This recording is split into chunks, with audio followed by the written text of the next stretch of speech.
Politics without the soap opera, with unfiltered constitutional conservative truth.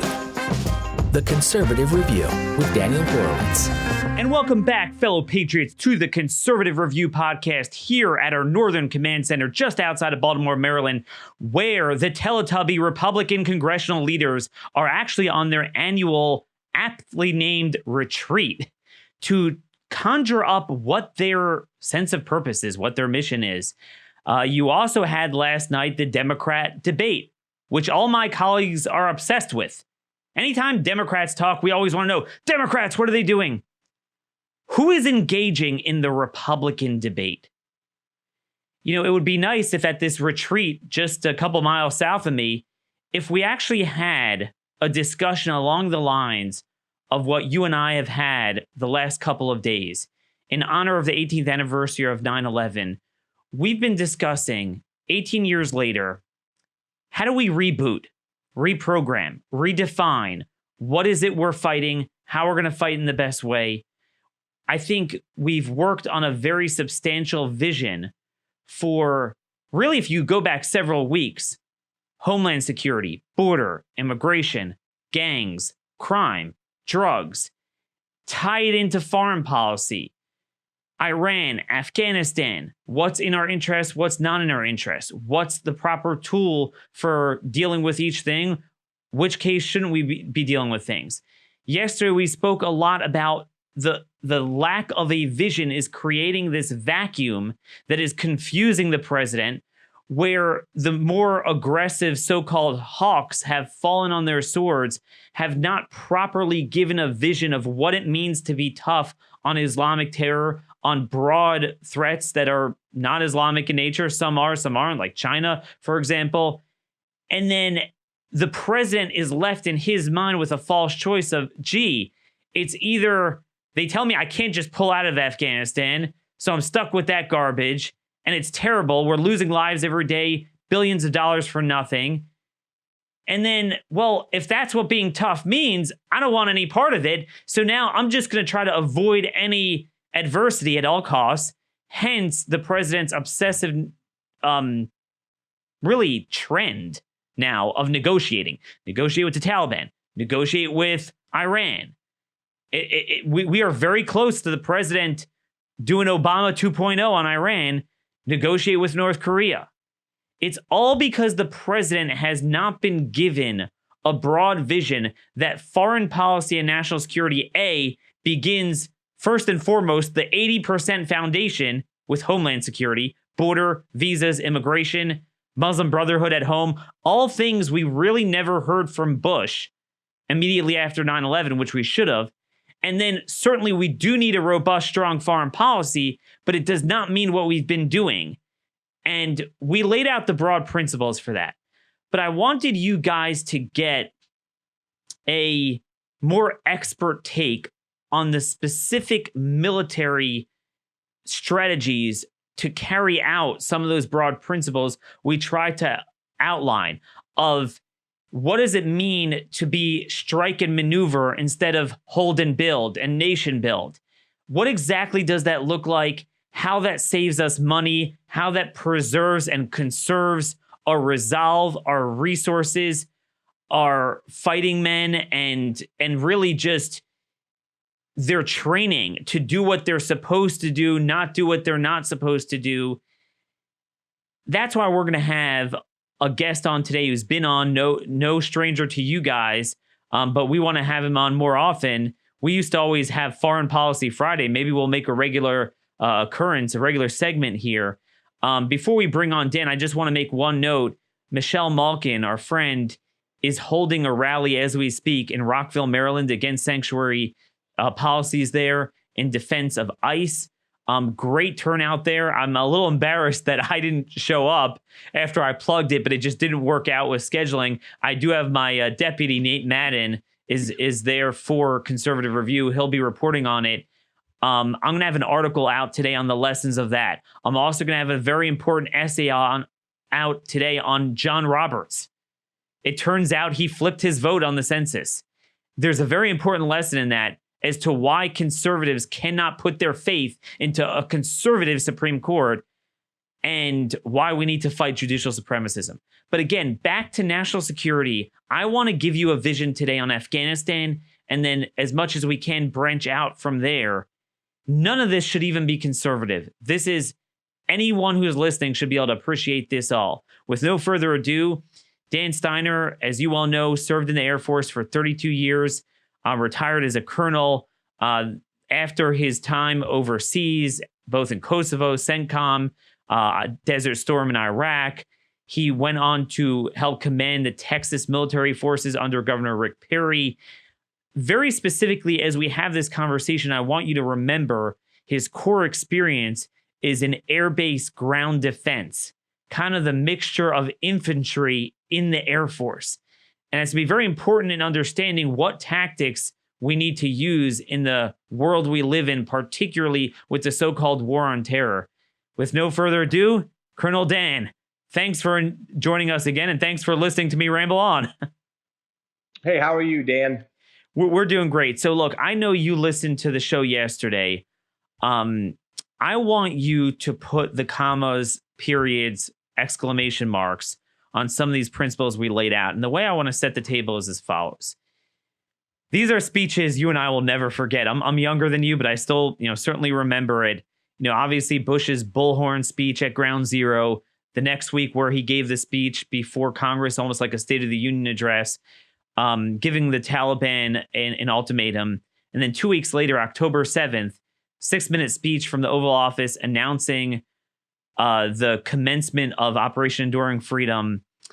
And he said very clearly, these carefully targeted actions are designed to disrupt the use of Afghanistan as a terrorist base of operations and to attack the military capability of the Taliban regime. By destroying camps and disrupting communications, we will make it more difficult for the terror network to train new recruits and coordinate their evil plans. Again, at the time, it sounded very simple. We really didn't have a conventional enemy like we had with the Japanese military attacking us on Pearl Harbor. It was at its foundation an immigration problem, a Muslim Brotherhood problem, an Anwar al-Awlaki problem in America. It wasn't so much a military issue, but we did need a response, and the most immediate source of where it physically came from in that iteration of that attack was the training camps in Afghanistan. It was very defined. And then I want you guys to listen to these 20 seconds of President Bush right here.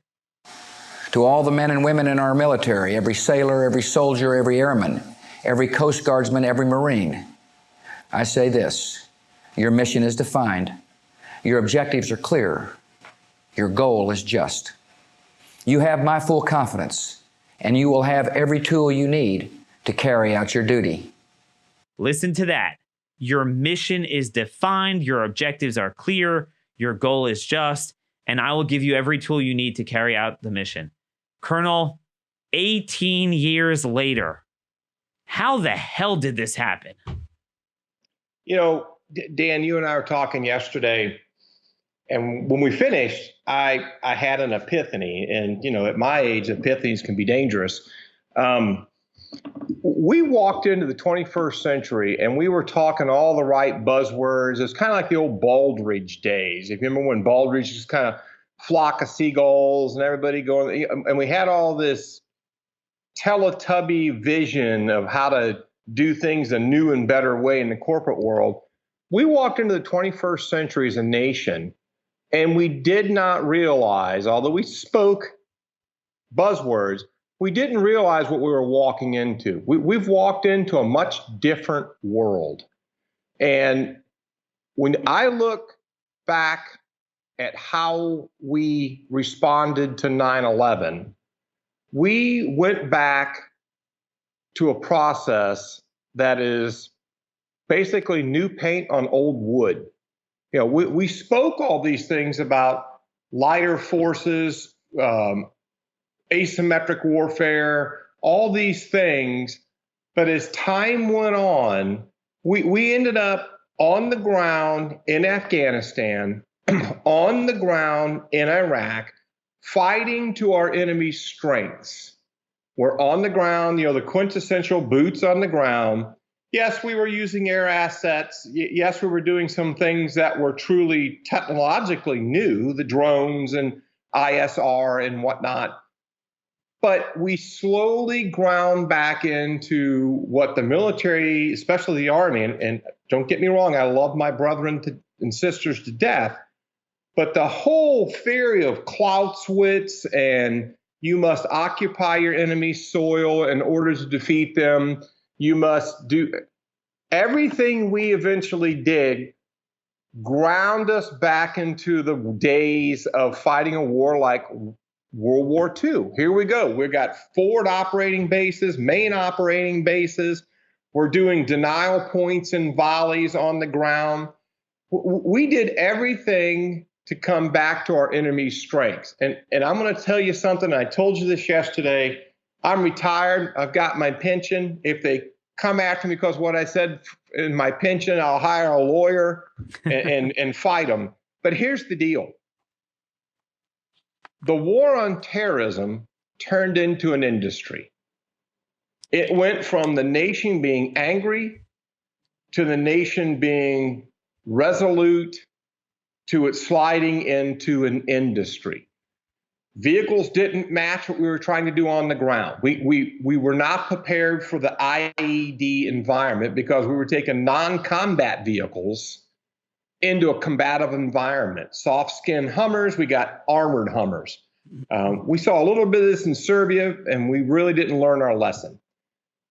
But we started fighting this hybrid thing on the ground. Here's the problem. We should have never been on the ground, Dan, and I told you this yesterday.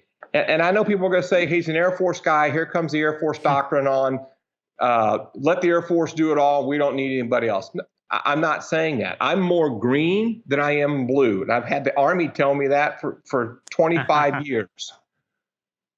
But we own the space above our enemies. We own it outright. And we started out doing just what we needed to do in Afghanistan. We played whack-a-mole. And we had some special operators on the ground. And I'm going to tell you an ugly story. And I told it to you yesterday, and I'm going to tell it to you again today for a classic reason. When I was at Camp Doha in Kuwait, and I was on the planning team for the invasion of Iraq, I had been in theater for over a year, combatant Air Base Ground Defense commander. And by the way, Colonel, this is the 2003 Iraq invasion. You were in Desert Storm. You were also in Desert Storm, but this is your second go around, 2003. Yeah. Right. Exactly. So I'm on this planning team to put together the plan for the Department of Defense, United States military and its allies on how to invade Iraq. This is, how do we do this? If we're going to go in there and take Saddam out, how do you do that? So that process is a tremendous process. It is extremely complex. In that process, I sat on what was called the Air Force's attachment to CENTCOM was called CENTAF. I was the force protection rep to that package. So my job was to understand, and my cell, Army, Navy, Air Force, Marine Corps, Coast Guard, and a couple allies, how do we get everything into the theater, keep it safe, get it ready to go to war without it being, the military is most vulnerable when it's building. And that's a dangerous time. If your enemy comes after you while you're building, you're extremely susceptible. So as we're building this complex and folks, plan, keep that in mind with the term nation building. Yeah, well, okay. We'll go down that rabbit hole here in a minute, I guess. I'm sitting in a room, there's about 400 of us, and we're listening to the Army lead for the planning team, which I think was out of 5th Corps, out of Georgia. And in the conversation, I won't name names, it doesn't matter, but a statement was made early on in the planning process, because there were some arguments in the room on how to do this. How do we successfully take out Saddam? The statement was made, I can tell you one thing, this won't be a damn air campaign this time. And for me and the blue suiters that were sitting together in the blue cell, as it's called, we all sat there and looked around the room and said, when did we ever say we wanted this to be our game? And then it dawned on one of the guys I was sitting next to, I think it was an F-15 driver. He said, oh, I get this. This is about budgets. How in the world does the Army justify a budget to Congress if the second major conflict in a row the nation has to fight is won by one component? Basically two, because you get naval air assets. Very short legs. Yes, I'm prejudiced. Navy aircraft can't go very far. They can hit tankers, but the Air Force owns the sky. Yep. Navy kind of helps. I mean, that's all there is to it. So, but you're saying Desert Storm in 12 years before was won in the air. There was nobody left to fight. When we went forward the second day of the ground war, I was a young lieutenant. I took an intelligence team, security detail forward to go look at some Iraqi armor that had been killed to see what kind of radios were in it. So we went into the burned out part of the battlefield. A lot of Palestinians still run around because he let a lot of Palestinians in to try and populate Kuwait. And there was nobody left. That by the time the Air Force had gotten done in 2 consecutive weeks of playing just whack-a-mole, anything that was left was backed up towards Baghdad. He knew he couldn't fight us. It was a terrible army to begin with. It was a bunch of people who was thrown in uniform. But we won that war in the air before the ground war ever started. That's why the ground war only lasted 100 hours. When we started planning for Iraq, there was a mindset of, well, we're not going to do that again. And that wasn't based upon what's right. That wasn't based upon what's effective. Our nation owns from the ground to the moon. We're not going to use that as our major hammer. We're going to come back in on the ground as well, because if you don't do that, how do you go to Congress and justify a budget for tanks and artillery and everything else? That's an ugly statement. But here's the reality. That statement doesn't come just from senior military leaders. That's not a 4-star or a component chief in the Pentagon saying that. Those are politicians saying that. Dan, here's a story I didn't tell you yesterday, and it's fast, so we can keep going. Senator Graham, I remember the guy well, Fort Worth, Texas. He shoved the F-16 down the Air Force's throat. I know this because I was told to it by fighter drivers. A single engine aircraft. No fighter pilot in the Air Force wanted to fly over an ocean in a single engine aircraft. We had the F-15. And then all of a sudden, here comes this lawn dart, as they called it, for an aircraft. And everybody in the Air Force was like, we don't want this thing. Well, by God, we got it anyway, because where was it built? I mean, fill in the blanks. Fort Worth. Oh, my God. Senator Graham. Okay. So that mindset, Dan, I'm not going to sit here and blame my Army brethren from a planning meeting for starting the Iraqi campaign on the wrong foot. It's organic to political think.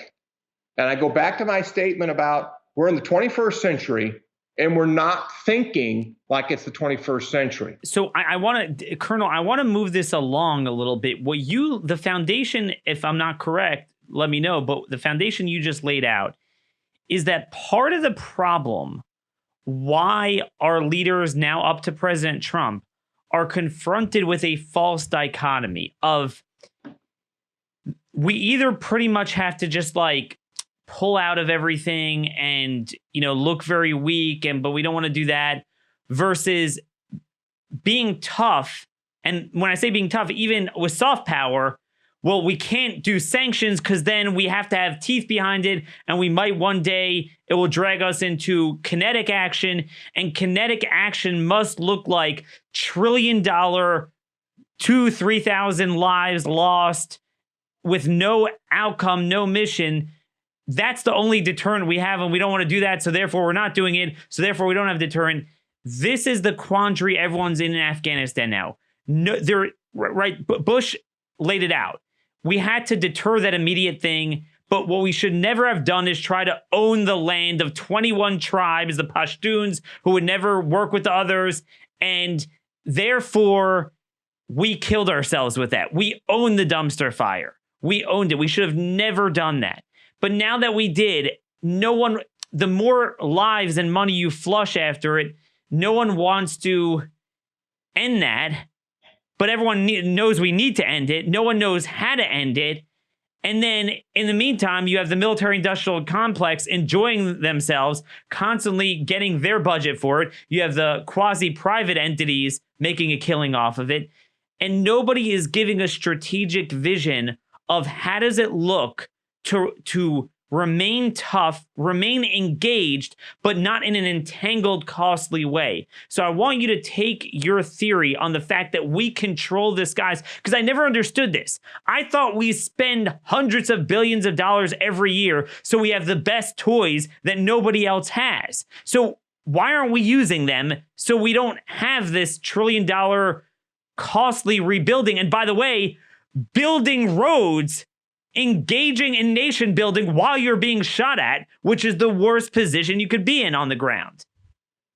Yeah, we tried to turn Afghanistan into something that was never in the first place. It was never the center of some ancient empire. It's not like we were rebuilding Rome or Beijing or even Baghdad or Damascus. You know, cities, Afghanistan has never been that. But we go in on the ground in Afghanistan because, quite frankly, one major service component needs that validity. We need that relevancy of, there's a doctrine out there, and I got to tell you, from a guy that suffered having to read Clausewitz every phase of my professional military education, I got so tired of me trying to figure out how to be a good commander based on something a guy in the 1700s said. It's the 21st century. If we can play whack-a-mole, and Dan, I told you this yesterday. The very first day we realized that the Taliban was still in bed with Al-Qaeda, and we knew it from the get-go. We also knew that the Pakistani ISI is the Taliban's keeper. We've known that since day one. We've knew that since before the towers went down. But somewhere in this process, you gear up the United States military, you take the men and women of the military and you say, go out there and punish our enemies. But there's some limitations here. And then we jump right back into a Cambodia environment of, we can't touch the people who really control the Taliban, the Pakistani ISI. Now, at the time, we had a friend, General Musharraf in Pakistan. Now, the Clintons hated him, by the way. Quick little anecdote. When Musharraf got ready to test his first nuclear weapon, he called General Zinni, the CENTCOM commander. I've heard this story forever. I can't prove it. I heard it forever. He called General Zinni at CENTCOM and said, hey, you need to let your boss know I'm getting ready to pop my first nuke. I figured it out. They were good. They trusted each other. They were generals in a combatant mind area. That infuriated the Clintons. I mean, Bill Clinton, it just did. So we have this dichotomy of opinions of what should be going on. Flash forward to the Pakistani ISI incident with the Taliban. We knew from day one these guys are responsible. We should have went straight in, started playing whack-a-mole. Number one, take whatever they want to hold in Afghanistan, which we did, Bagram and a couple other key places. Take what they think they want to hold. Just take it from them.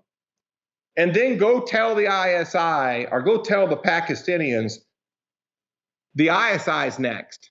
The next set of bombs that start dropping, wherever the ISI works in Pakistan, we're going to bomb it. And we don't care where it is because they are the puppet master of the Taliban. It's 18 years later, and I sit in my house and have to hear a story about how we're going to invite the Taliban to the United States to negotiate with them about getting out of Afghanistan. I told you yesterday, when they finally pushed the Soviet Union out of Afghanistan, armor is their pride and joy. The Russians live by armor. They believe in it. It's the heart and soul of their nation and their military is their armor. They deliberately made the Russian tanks take their turrets to the rear, which is a symbol of non-hostile, and virtually I give up, and made them go back across the bridges, turrets to the rear. They humiliated the Soviet Union as they were leaving. They humiliated us last week. They know they're coming to Camp David, and they still execute a plan that kills one of our soldiers. Yep. Who are we negotiating with? Well, go to New York City during the 70s and tell one of the 5 crime families, hey, I want to negotiate with you about you taking over for the other crime families and running New York City. What? We would never do that. What were we doing? But Colonel, talked the president into doing who that? talked him into doing that? And we know the State Department, these folks. But here's the problem. Here's what the president needs, and he's not getting. The president will likely respond to that by saying, what the hell do you want from me? Look, I don't want to negotiate with these guys, but what's going on in Afghanistan is unacceptable. It's unacceptable to lose another life with no mission, no understanding of what we're doing. It doesn't really speak to our threat today, 18 years later, the Taliban. I don't want to just pull out helter skelter, so I need some sort of negotiation, and that's why I'm doing it. I'm not doing it to be weak. I'm doing it because there's no purpose of us being there. What is at this stage, this is the 800-pound gorilla in the room I'm going to saddle you with, and what you need to give a vision to us here today. What is the alternative between what the Teletubbies, well, there's 2 types of Teletubbies. There's the negotiating Teletubbies, and then the other side is like, stay the course. Don't tell the Taliban when we're getting out. We don't want to cause another 9/11. Stay the course. It's only 12,000 troops. Let's just, and then they don't complete the sentence. I don't know what just do what. What would you advise that we do there now? So how do we get out of Afghanistan? I mean, that's the ultimate question. I don't even know if that, you know what, let me rephrase that. I don't even know. To me, the question is not so much how do we get out of Afghanistan? Because we have assets all over the place. And like I said on the show yesterday, we need to keep some of these air bases anyway.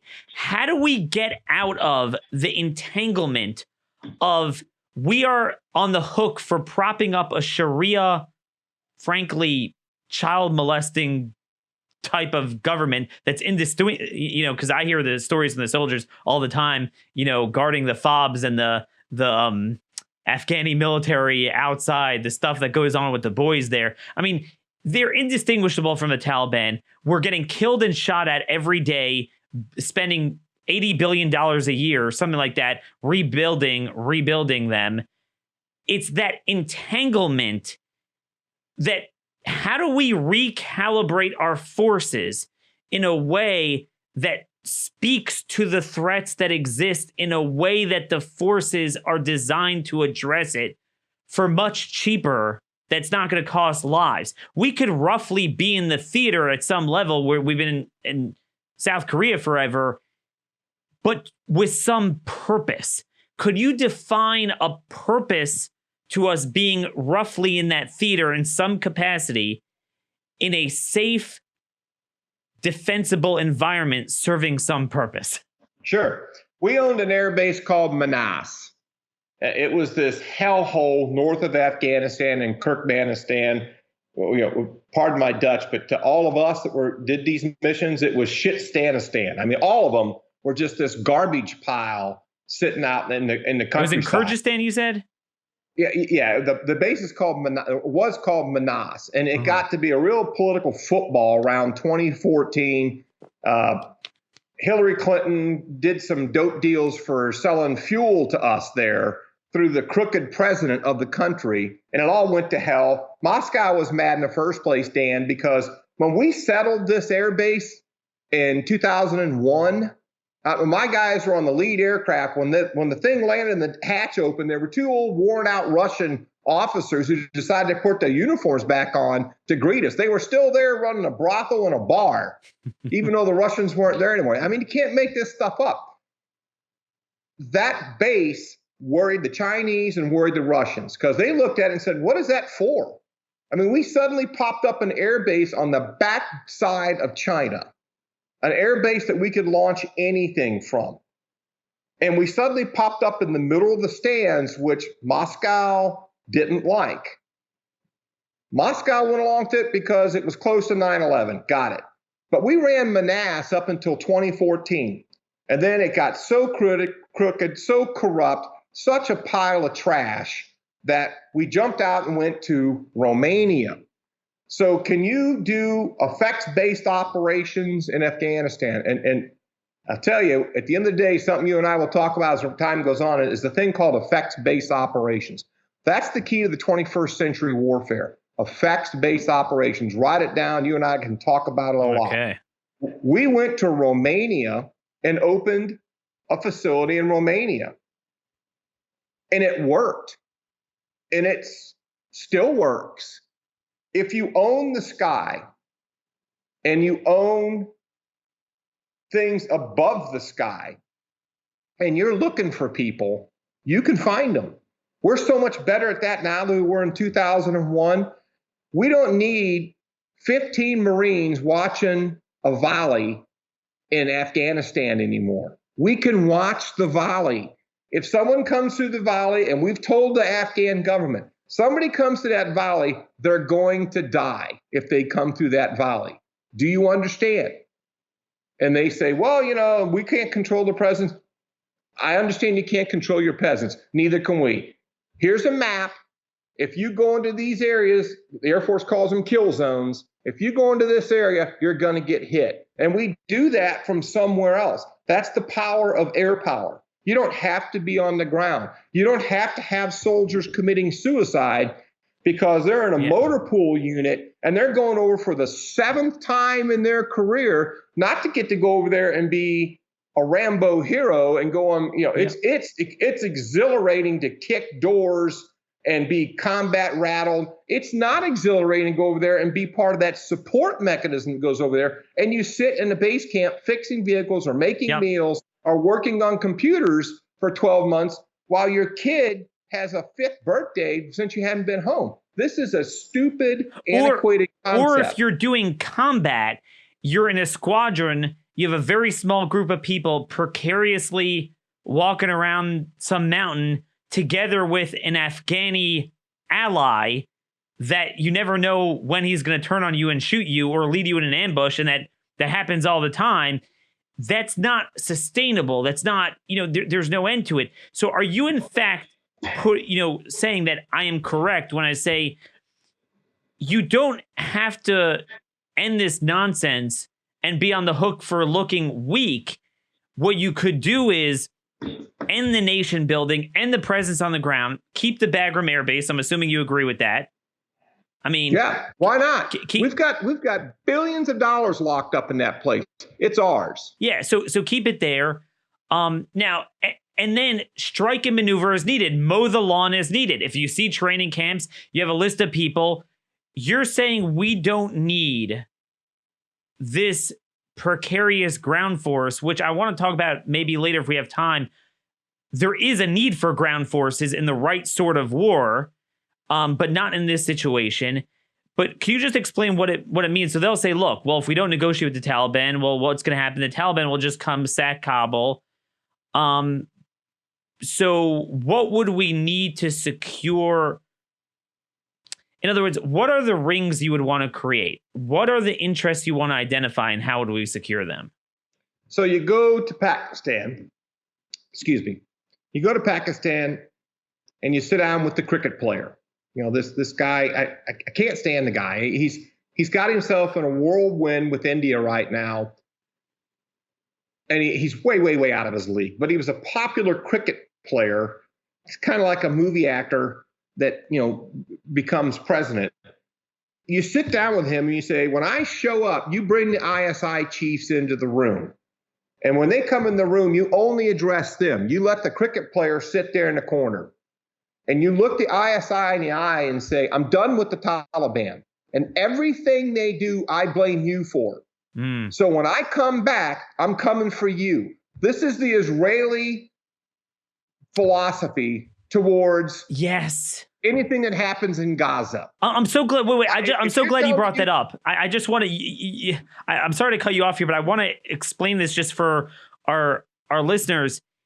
Israel is much more on the hook for Islamic terrorism in the region than we are. Okay, I mean they're there, and yet when is the last time Israel lost a soldier in another land. Now, I want to just exempt from this discussion literally right over the border within a few miles in Lebanon, that's at their border. But I mean, in Syria, in Iraq, when's the last time they owned tribal warfare, owned other people's dumpster fires?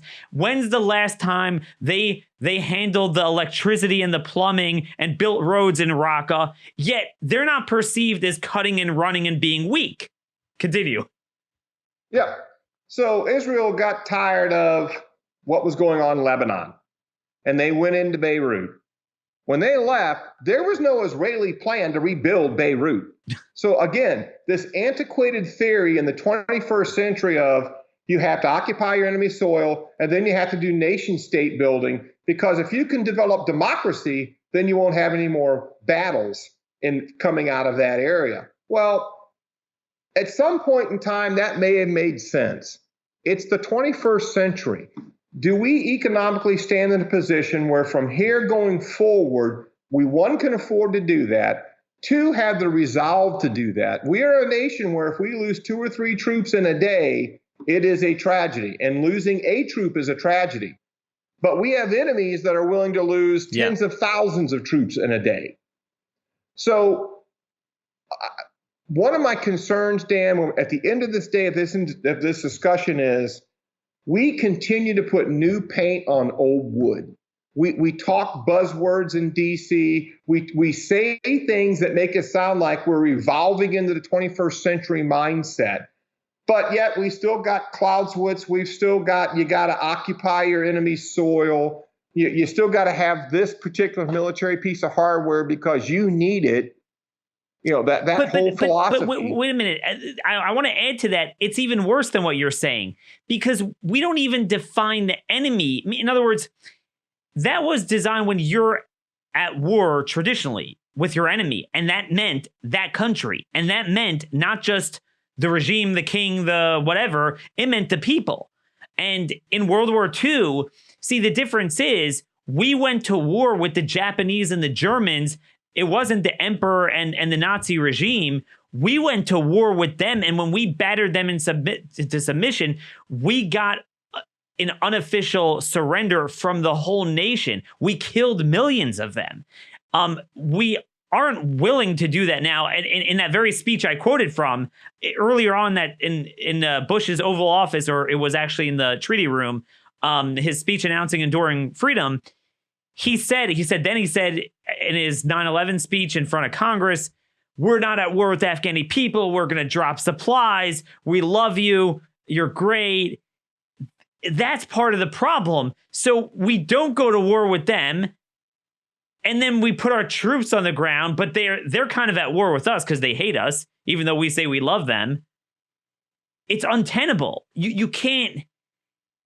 Like I said yesterday, if the Russians came into Romania or Bulgaria, I think they would appreciate us. And then, that would kind of work to kick them out and they would sustain our ground presence. But name me a country in the Middle East that would work in. Yeah. Again, I go back to what I said at the beginning. Never, ever go onto a battlefield fighting to your enemy's strengths. Fight to your enemy's weaknesses.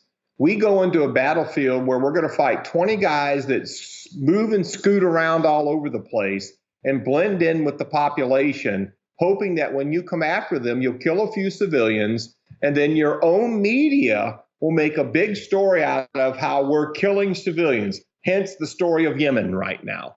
Every time something happens in Yemen, it's about how the U.S. is supporting the Saudis and they're killing civilians in Yemen. Well, how do you know they're civilians? So don't fight to your enemy's strengths. Fight from a position they cannot defend against, above them. If a Taliban guy walks outside, if he sees a glimmer in the sky, he should have urine running down his leg because he knows what's coming. From 2001 to about 2005, from all the guys we captured and interviewed, they could hear an aircraft, typically an A-10. They could hear an aircraft and decide to stay in a hole an extra day. That's effects-based operations. Mm. That makes your enemy alter everything they want. I can't even get to that little town over there to go link up with my guys because every time I step out of my little hole, I hear an aircraft. Contrast that to having a convoy of 15, 20 soldiers precariously, aimlessly patrolling around a population that doesn't like you, where IEDs could be planted anywhere. I mean, that's been the story of Iraq and Afghanistan. And just to, really come full circle, the time is really, wow. I don't know where the time has gone. We have to have you back for part 2. But to bring this over to Iran, and this is what scares a lot of us.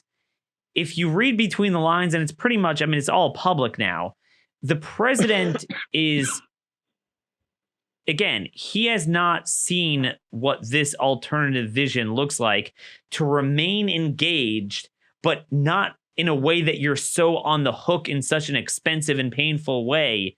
And also, it's better strategy anyway. You save so much money. But what he sees is what I just described. And he's like, I don't even know what to do with Afghanistan. And these guys like Bolton, they're pushing me to sanction and get tough on Iran, but that's going to lead to some sort of action. And every action in the Middle East winds up looking like this. So therefore, I don't need this dumpster fire.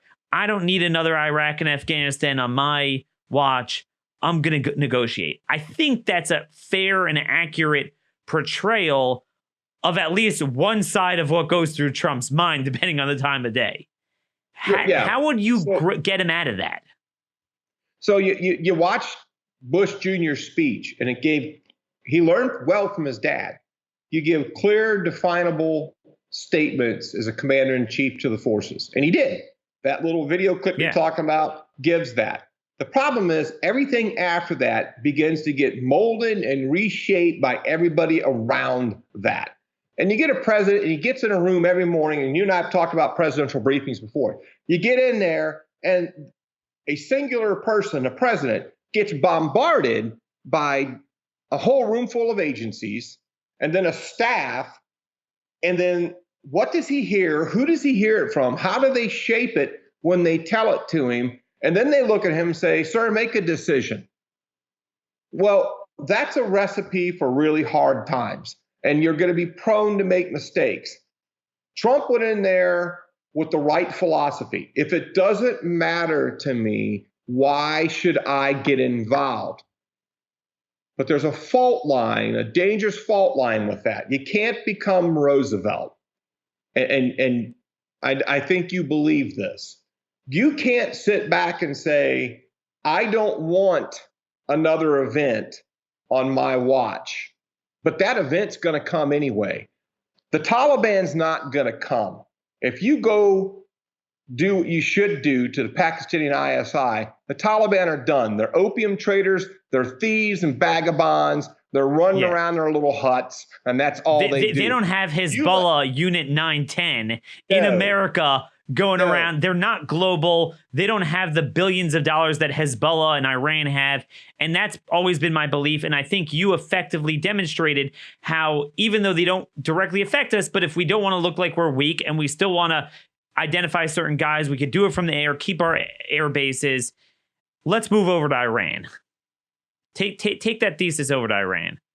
So the Iranian issue, shy of getting rid of the mullahs, and like you said, we had a chance in 2009 in the Green Movement to do that. Obama completely blew it. He completely, by that time, he was already deeply in love with the Muslim Brotherhood, and that's a whole different discussion that you and I can go down. But he let the Green Revolution not pull off what it could have pulled off.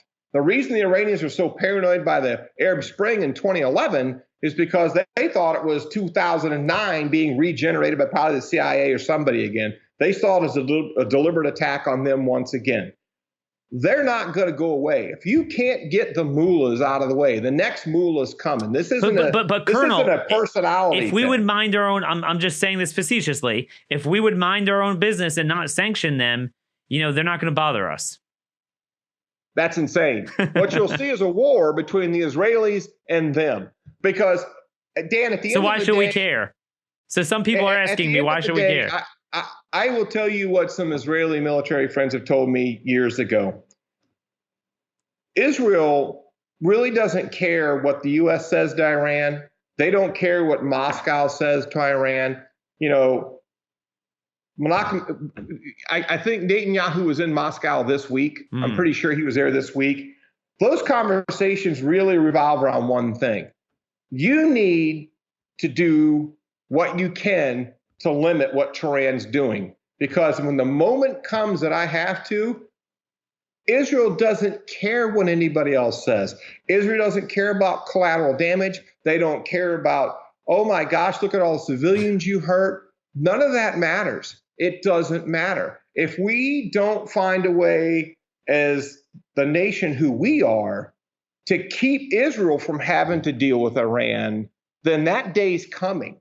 And when that happens, we can't control the event. So now you're Roosevelt. Now you're sitting in the White House and you're watching the British and the French try and take on the German machine. And you're like, I don't want to get involved. I don't want to get involved. And then all of a sudden, you've got to get involved. And so now you don't control. And there's the shipping lanes. There's the shipping lanes too. I mean, the Persian Gulf. Yeah, you can be proactive or you can be reactive. See, but by the way, I'm just, as I'm talking, I'm just thinking now, it's a simple point. Afghanistan is notoriously landlocked. I mean, the Taliban don't have any ability. I mean, the problem with the Iranians is that they're both screwing us on the Straits of Hormuz, and then also I'm forgetting the Straits of, it's in the Gulf of Aden, with the Houthis off of Yemen. That's the issue. Those are shipping lanes. And, you know, I am as much of a fortress America than anyone. I am the king of sovereignty. I probably have written more articles on sovereignty than anyone in the entire country. And I don't say that braggingly. I mean, I've written thousands of articles on immigration, border. That's a foundation. But there's an extra 10% that we need to have a strong, effective presence because we do have international interests, right? But we just have to define them. So words mean something. And Bolton said words that probably are so radioactively toxic that he became radioactive. When you give a speech or you have a conversation and you use words that sound or even say regime change, you know, those taboo words, for some reason, those are taboo words in our government right now. Well, what happens if regime change means I'm not going to come in there and build Las Vegas in Tehran? I'm going to come in there and make sure you never threaten me. And then I'm leaving.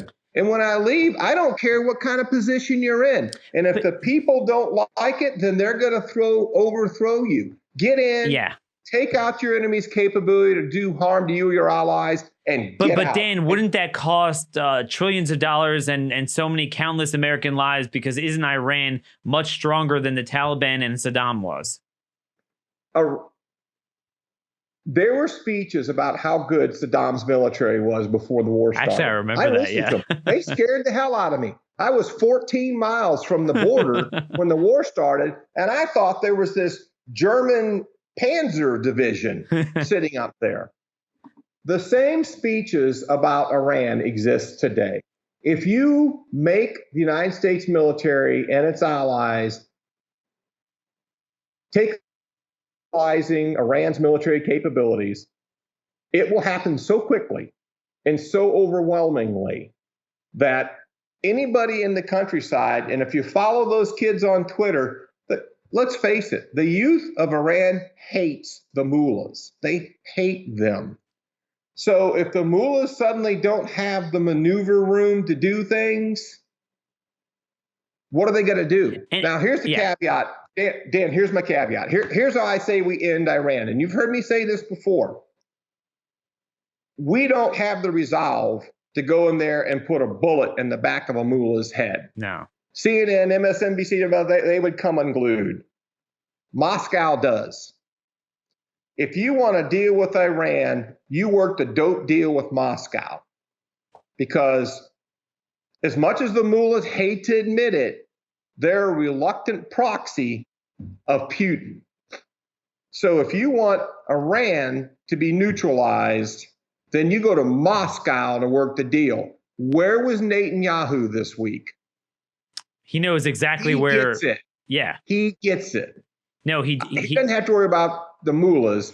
Go see Putin. And I would argue that if we would have spent the last 18 years doing what you're talking about, where we don't own other people's dumpster fires, they fear us, we don't fall on the sword of Islam, we don't build, we use our air superiority, then and regime change, because it's not just the Teletubbies in the State Department. People like myself and conservatives have soured on, because regime change doesn't look tough. It looks like the social work we've done in Iraq and Afghanistan. We don't want that anymore. But if that would be what we do, I wonder how much we would even have to go kinetic on the mullahs, because when we would start to get aggressive, they would know that that's what there is to come. But instead, they know we don't do that. They know it's the Iraq and Afghanistan model, and they know as such, we're done with that. We're exhausted from it. So they know they could screw with us, be the pirates of the Persian Gulf all they want, and we're out of options. But we're not out of options. I mean... if you want to end it this way for the next show, I'll tell you this. The mullahs sit there today, one, they can't stand it when Netanyahu goes to Moscow because, one, they don't know what's being said. Two, when they ask the Russians what went on in the meeting, they know they're not going to get the truth. So they know there's something going on there. But when they look at D.C. right now, they see Trump getting into campaign mode. He wants quiet waters getting into campaign mode. So he's adverse to dumpster fires. So they push the envelope, the tanker issue. Now this other tanker has docked in Syria to unload the oil that we said, by God, that tanker ain't going anywhere. So as they push and push, they know they can get away with that. What they're scared of is the end around run is Netanyahu's going to Moscow saying, I am not going to make the people of southern Israel run outside every damn night after night, week after week, because a group of idiots sit over there and lob 5 rockets and go back to bed. And then when I do something about it, I'm the bad guy. I'm going to clear it out, and I'm going to clear Hezbollah out, and I'm going to get rid of this sickness. And I need you to know it first, because I know you own the mullahs. And that's really the issue. There's a Hebrew word for it. It's called ein brera. There is no choice. That's the word, the catchphrase of the IDF. The problem is we have too much rope to hang ourselves on where we sit. So we have the ability to have the military-industrial complex where we just make decisions based on inter-branch rivalries, stupid strategies, make money off of it, and all sorts of political considerations because we don't see the dangers. We're about out of time. I really appreciate you kind of taking this to the next level because I think nobody is doing this and it's extremely dangerous. And I'm seeing it more than any other time that Trump, who is inherently strong, if he feels he's out of options because no one is presenting this other alternative of what a true America first hawkish position looks like, you know, he's going to fall back to the gravity of the swamp. And, you know, and again, it's not just the swamp. There is some legitimacy mixed with it that even a conservative would say, wait a minute, what's with all this nation building? But then they're going to parlay that into weakness. And I think this has created a lot of false choices. In my view, Bolton did not do a good job presenting what an alternative hawkish position looks like, and that, you know, allowed the State Department to convince Trump to throw out the baby with the bathwater. And we're going to need your voice in the coming days, Dan. Let's do this. We'll do a Foreign Policy Friday more often. I know you have a lot more to say on China, some other threats. We're going to go through these as it comes up. Folks, let me know what you want to ask of the Colonel. We could talk about it offline and bring it on the show with him, without him. We're definitely going to have him back. We've had a very productive week here, and this is the type of stuff we're going to do on every issue, because frankly, there's no Republican vision on immigration. There's no Republican vision on healthcare, on budget, on any market issue. It's the same thing with domestic policy. One bad policy engenders another. One bad consideration creates a dependency on another thing, and nothing is being guided by prudence. Nothing I'm saying is even conservative. It's just, this should be universal. And I know we have a lot of non-conservative listeners. God bless you for willing to hear, something out of the box. We need out of the box thinking. We're going to provide that to you. Same place, same time on Monday. Till then, have a terrific weekend, and God bless.